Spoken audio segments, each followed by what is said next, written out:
You ready? Yeah. Hey, Josh Jackway here with the Exponential RV, hanging out with Pete Wilson, and we just want to pick your brain on church planning. You've had some past experience with it, so maybe start off, talk to us a little bit about your first church planning experience.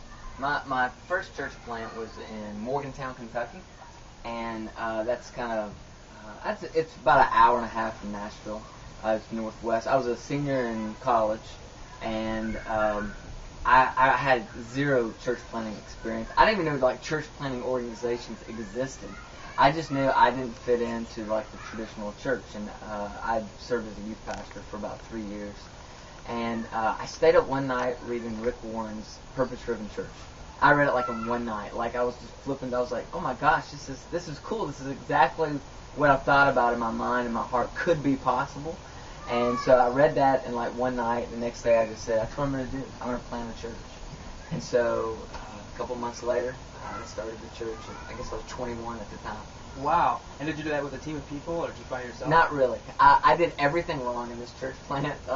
There were 6 or 7 of us that kind of sat around and just kind of dreamed of what it could be and what it would look like. And so there was a very small team.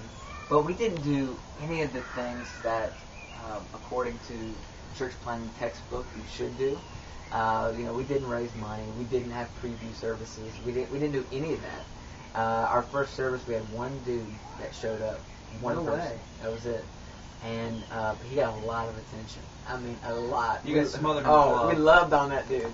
Have another bagel. Have a donut. Yeah. You want anything to take you down. And he came back the next week, which was huge. So it was great. It was a lot of fun. So how did you get by financially during all of this if you guys didn't raise money? Well, that's the beauty of starting a church when you're in college.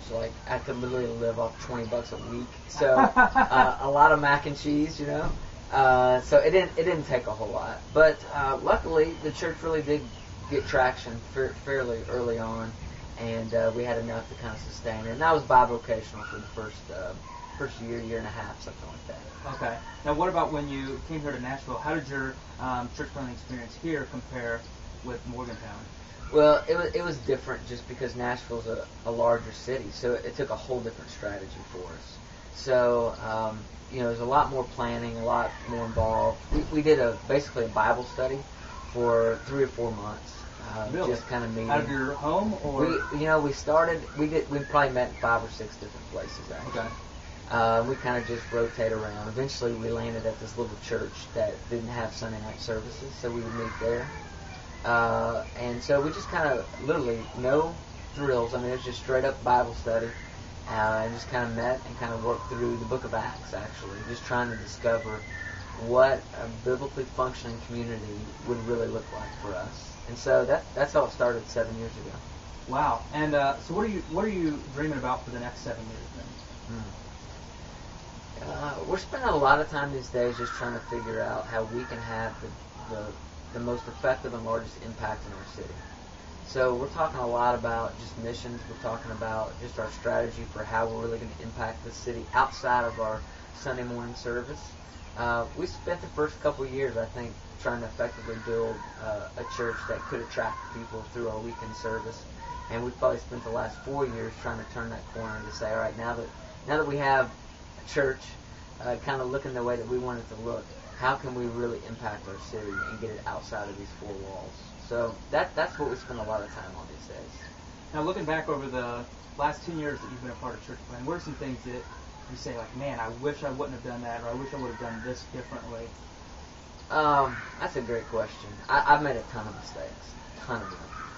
I think probably one of the most personal mistakes I've made, I'm a people pleaser. I love to make people happy.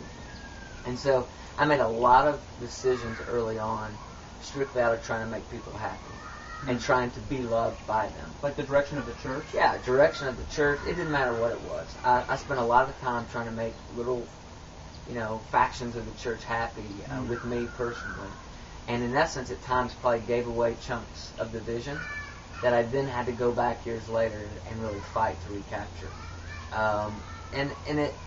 That desire to want to be loved by people has impacted a lot of my leadership.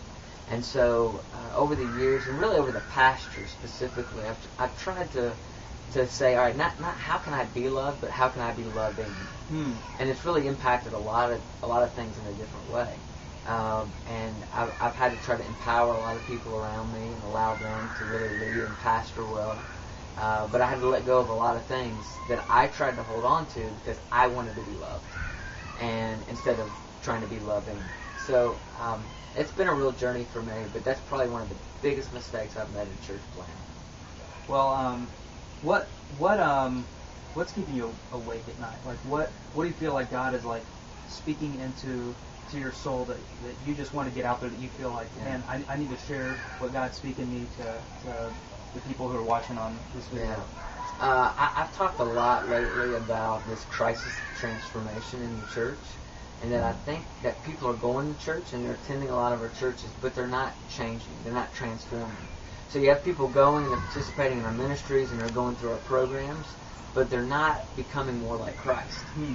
And when you look at statistics and you take just the average Joe Blow in our country and compare it to our church-going Joe Blow, there's very little difference. Very little difference in the way that they spend their money. Very little difference in the way they conduct themselves in the context of their marriage. Very little difference in the way they're trying to make an impact in their city or in our world. And something's broke. I don't know what the answers are. But I think we've got to relook at some of the different things that we're doing in church and recast a vision for what it really means to be transformed by the power of Jesus Christ. And it's going to take some time. But that really keeps me up these days, trying to figure out how is it that we can help people really begin to transform and become the men and the women that God created them to be. What's cool about you saying transforming, that's actually the theme of the Exponential Conference this year. Perfect. Is transformation. So thanks for the plug. Hey, anytime. Hey, Pete, thanks a lot. Appreciate your time. You so much. Yeah, you bet.